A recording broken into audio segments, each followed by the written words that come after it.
Est-ce qu'un seul homme peut défier les grandes puissances mondiales et changer le destin d'une nation?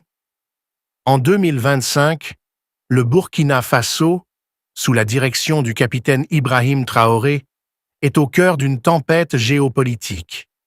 Ce jeune leader, à seulement 36 ans, a osé dire non à l'Occident, expulsant les forces françaises et se tournant vers la Russie pour bâtir un avenir qu'il appelle souverain. Mais à quel prix? Est-ce que le Burkina Faso est vraiment sur le chemin de la liberté, ou s'agit-il d'un pari dangereux qui pourrait plonger le pays dans le chaos? Restez avec nous, car ce que vous allez découvrir sur les politiques anti-impérialistes de Traoré, la ferveur de la jeunesse burkinabé et une tentative de coup d'État en avril 2025 pourrait bien redéfinir l'avenir de l'Afrique de l'Ouest.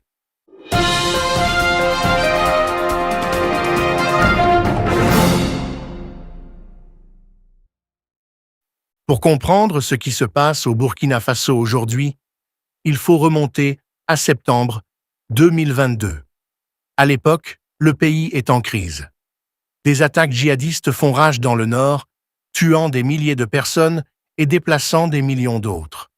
La population est frustrée par l'inaction du gouvernement et par la présence militaire française, perçue comme une relique de l'ère coloniale. C'est dans ce contexte qu'Ibrahim Traoré, un jeune capitaine de l'armée, prend le pouvoir par un coup d'État. Il promet de restaurer la sécurité, de redonner la dignité au peuple burkinabé et surtout de rompre avec ce qu'il appelle l'impérialisme occidental. Son discours est direct, presque incendiaire. Lors d'un sommet Russie-Afrique en 2023, il déclare « Nos ancêtres nous ont appris une chose. Un esclave qui n'assume pas sa révolte ne mérite pas qu'on le plaigne. » Ces mots résonnent comme un cri de guerre pour une génération fatiguée des ingérences étrangères. Mais pourquoi Traoré est-il devenu une figure si polarisante? D'un côté, il est vu comme un héros panafricain, un homme qui ose défier les puissances qui, selon beaucoup, ont pillé les ressources de l'Afrique pendant des siècles. De l'autre, ses détracteurs l'accusent de jouer avec le feu, d'aligner son pays sur des alliés douteux comme la Russie et de réprimer toute dissidence. Pour comprendre cette tension, commençons par examiner ces politiques anti-impérialistes qui sont au cœur de son projet pour le Burkina Faso. La première grande décision de Traoré a été d'expulser les forces militaires françaises en 2023. Pendant des décennies, la France a maintenu une présence militaire en Afrique de l'Ouest, officiellement pour lutter contre le terrorisme. Mais pour beaucoup de Burkinabés, cette présence était un symbole de néocolonialisme. Les bases françaises étaient perçues comme des outils pour protéger les intérêts économiques de Paris, notamment dans l'exploitation des ressources minières comme l'or. Traoré n'a pas hésité. En quelques mois, il a mis fin à la coopération militaire avec la France, une décision applaudie par des milliers de jeunes qui sont descendus dans les rues d'Ouagadougou, brandissant des drapeaux burkinabés et scandant « Vive le capitaine Traoré ». Cette rupture avec la France s'est accompagnée d'un virage vers la Russie. En janvier 2024, une centaine de mercenaires russes issus du groupe Africa Corps sont arrivés au Burkina Faso pour assurer la sécurité de Traoré et soutenir l'armée nationale. Ce partenariat a également permis l'arrivée d'armes russes, un contraste frappant avec ce que Traoré a décrit comme des bâtons envoyés par la France pour maintenir ses bases. Sur les réseaux sociaux, des voix comme celle de Eurocamillion Moscow rapportent une citation attribuée à Traoré. Pendant que la France nous envoyait des bâtons, les Russes nous livrent des armes et du respect. Bien que cette citation ne soit pas officiellement vérifiée, elle reflète le sentiment d'une partie de la population qui voit en la Russie un allié plus respectueux de la souveraineté burkinabé. Mais ce n'est pas tout. Traoré a aussi pris des mesures économiques audacieuses. Il a rejeté le franc CFA, une monnaie critiquée pour ses liens avec la Banque de France et son rôle dans le maintien de l'influence économique française en Afrique. Il a nationalisé certaines mines d'or, l'une des principales richesses du pays, pour rediriger les profits vers des projets de développement comme l'éducation, la santé et la sécurité alimentaire. Ces décisions ont valu à Traoré un soutien massif parmi les jeunes qui le comparent de souvent à Thomas Sankara, le légendaire leader burkinabé assassiné en 1987. Lors d'un rassemblement à Ouagadougou en avril 2025, un jeune manifestant nommé Haroun Sawadogo a déclaré à Africa News « S'ils veulent éliminer le capitaine Traoré, ils devront d'abord éliminer le peuple. » Ce genre de ferveur montre à quel point Traoré a su capter l'imaginaire d'une génération en quête de dignité. Pourtant, ces politiques ne sont pas sans défi. Si Traoré a réussi à galvaniser une partie de la population, il fait face à des obstacles colossaux, tant sur le plan interne qu'externe. Sur le plan interne, la sécurité reste un problème majeur. Malgré ses promesses, les attaques djihadistes n'ont pas diminué sous son régime. En août 2024, un massacre à Barsalogo, où 600 civils ont été tués alors qu'ils creusaient des tranchées pour défendre leur ville, a terni l'image de Traoré. Des manifestations ont éclaté. Certaines voix le surnommant « Capitaine Zéro » pour avoir soutenu cette stratégie de défense. Ce drame a révélé les limites de son approche sécuritaire et a alimenté les critiques selon lesquelles il privilégie les gestes symboliques anti-occidentaux au détriment de solutions concrètes.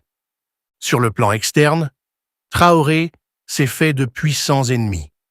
En avril 2025, le gouvernement burkinabé a annoncé avoir déjoué une tentative de coup d'État visant à semer le chaos total et à placer le pays sous la tutelle d'une organisation internationale.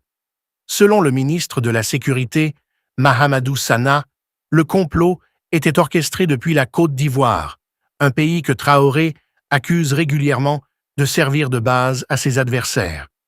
Des messages interceptés entre un officier burkinabé et des chefs de groupes terroristes suggéraient une attaque coordonnée contre le palais présidentiel le 16 avril 2025. Bien que le coup ait été déjoué, il a exacerbé les tensions régionales et renforcé le discours de Traoré sur l'ingérence étrangère. Lors d'un discours télévisé, il a déclaré « Les ennemis de la nation, bien qu'apatrides, sont très actifs. Nous les attendons de pied ferme. » Ce coup d'État manqué a également ravivé les accusations contre l'Occident. Des milliers de Burkinabés sont descendus dans les rues le 30 avril 2025, brandissant des pancartes proclamant « À bas l'impérialisme et ses laquais locaux ». Ces manifestations, parmi les plus importantes depuis l'arrivée de Traoré au pouvoir, ont été alimentées par les commentaires du général Michael Langley, chef du commandement américain pour l'Afrique, qui a accusé Traoré de détourner les réserves d'or du pays pour son propre bénéfice. Ces accusations, perçues comme une tentative de délégitimer Traoré, ont galvanisé ses partisans. Un organisateur de la manifestation, Adama Kima, a déclaré à la télévision nationale « Nous sommes ici pour dénoncer les mensonges de l'Occident et soutenir notre président. » Mais arrêtons-nous un instant pour examiner les deux côtés de la médaille.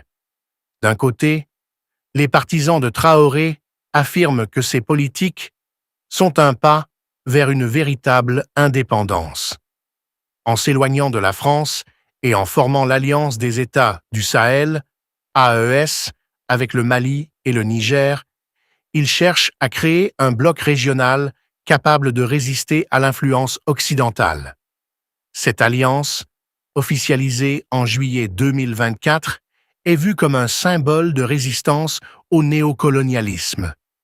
Les manifestants à travers l'Afrique, du Ghana au Libéria, ont scandé « Hands off AES », dénonçant ce qu'ils perçoivent comme des tentatives de déstabilisation impérialiste. D'un autre côté, les critiques soulignent les risques de cet alignement avec la Russie et de cette posture anti-occidentale. La Russie, bien qu'elle fournisse des armes, n'a pas réussi à stabiliser le pays. Selon un rapport de CNN d'octobre 2024, les mercenaires russes, initialement déployés pour protéger Traoré, ont été partiellement retirés pour soutenir l'effort de guerre en Ukraine, laissant le Burkina Faso vulnérable. De plus, la répression de la dissidence sous Traoré inquiète. Depuis son arrivée au pouvoir, des enlèvements et des arrestations extrajudiciaires de civils perçus comme hostiles à la junte ont été signalés. Certains analystes, comme Beverly Ochieng du Center for Strategic and International Studies, estiment que Traoré marche sur une corde raide. En pardonnant d'anciens putschistes pour renforcer son régime, il risque de légitimer de futures tentatives de coup d'État. Alors, où en est le Burkina Faso en 2025? C'est ici que nous arrivons au moment clé de notre analyse. Ce que personne ne dit assez fort, c'est que le projet de Traoré repose sur un pari audacieux.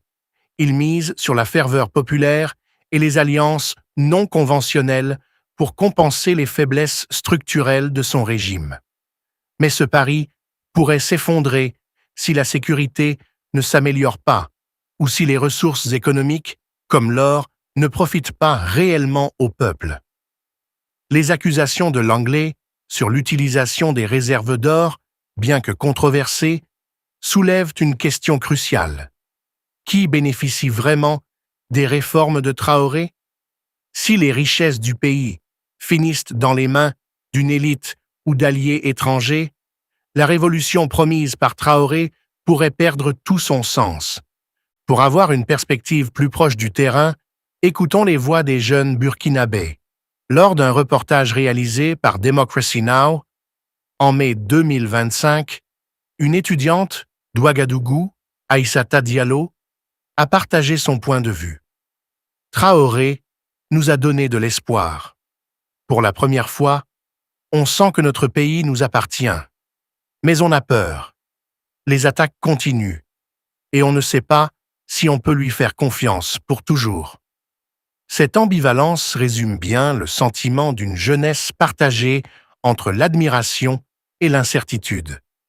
Un autre jeune, Issouf Compaoré, a ajouté « On veut un Burkina Faso libre, mais la liberté ne se gagne pas seulement en chassant les Français. Il faut des écoles, des hôpitaux, la paix. » En fin de compte, l'histoire de Traoré et du Burkina Faso, en 2025, n'est pas seulement celle d'un homme ou d'un pays. C'est l'histoire d'une Afrique qui se tient à un carrefour. D'un côté, il y a la promesse d'une souveraineté véritable, libérée des chaînes du passé colonial. De l'autre, il y a le risque d'une instabilité prolongée, alimentée par des rivalités géopolitiques et des défis internes. Traoré a allumé une étincelle, mais cette étincelle peut-elle devenir une flamme durable ou s'éteindra-t-elle dans le chaos?